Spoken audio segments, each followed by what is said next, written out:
Alleluia, Christ is risen. The Lord is risen indeed. Alleluia. Hello everyone, this is Father Ryan from St. Philip's, and I pray you all are doing well. You know, in the past few weeks since Easter Sunday, we've been hearing a lot in the sermons about resurrection living.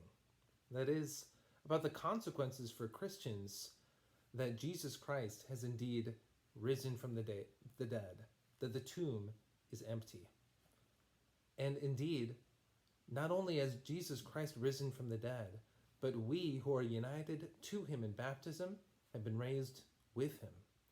Which is why St. Paul can say, "If then you have been raised with Christ, seek the things that are above, where Christ is, seated at the right hand of God." You know, we've received that promise that Jesus Christ will be with us always, even to the end of the age. The problem is, in the Christian experience, is that we're not always with him, which is why we need a resurrection prayer life. Prayer is all about that connection of us with God and God with us. And in order to really live out our identity, our new life that Christ has given us, we need a robust prayer life. The world is constantly trying to pull us down to worldly thinking and earthly mindedness, into seeking after our happiness and our satisfaction in power and pleasure and security and in the adulation or praise of the crowd. But all these things are shifting, and they can never satisfy the human heart. God alone can satisfy the human heart, and he has made a way through Jesus' life, death, and resurrection to live in our hearts permanently, to establish them. Jesus Christ can no longer die ever again, and we who live in him will not die the second death. We will live with him always. So we need that resurrection prayer life. But I have a question for you. Is it better to have a quality prayer or a quantity of prayers? I know, it seems like a loaded question, right? Ideally, we'd have both. However, life doesn't always give us that option. All the busyness and the responsibilities and children nagging on us or whatever else it might be often forces us to choose between quality and quantity in prayer. This is my advice. Always choose quantity.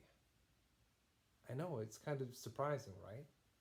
But I've experienced both of them.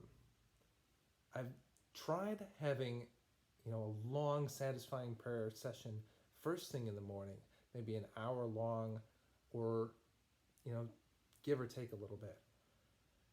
And while that's really great at the beginning and it forms a deep intimacy with God, I always found that somewhere around midday, give or take a little bit, I'd end up losing my connection to God. I'd forget him. But when I placed my emphasis on making regular, consistent appointments with God and following through with them, say morning prayer, noonday prayer, evening prayer, Compline, or just spending a couple of minutes first thing in the morning, at noon, after finishing my work and before bedtime, just to refresh myself in God, to remember God, to ask for forgiveness for my faults, for forgetting to love him and love others as myself, and praying for somebody else, and praising and adoring God and giving thanks to him. That truly made a difference in my spiritual life. It helped me remember God's presence more and more and more. And it's what the spiritual authors of the Christian tradition call recollection, that habit of constantly remembering that you're in God's presence. And that's really the important part, to form that habit in our hearts of constantly opening ourselves up to God's presence, constantly seeking his direction and guidance, rather than trying to live life in your own way, on your own terms. So that's what Mallory and I have really seen is a positive side of this quarantine business. Having more time at home, we're able to hit the reset button on our prayer lives and say, we're going to focus on quantity of prayer, and quality will come after that if we can just keep up with consistency. And that's exactly what we've done. And it's been really pretty great. So I'd love to encourage you to the same thing, even if it just means spending 30 seconds to open up your mind and heart and say, God, I'm here. I'm just checking in. And then see what happens. See if you don't want to spend a little more time with God than that. And, if you're busy, go ahead and move on to the next thing. The important thing is that you've checked in. You're reinforcing your Christian identity as a child of God when the world is pushing you in all these different ways and feeding you lies and half-truths as it does. Well, friends, God bless you all and take care. And I pray that indeed the risen Christ would make himself known to you this week.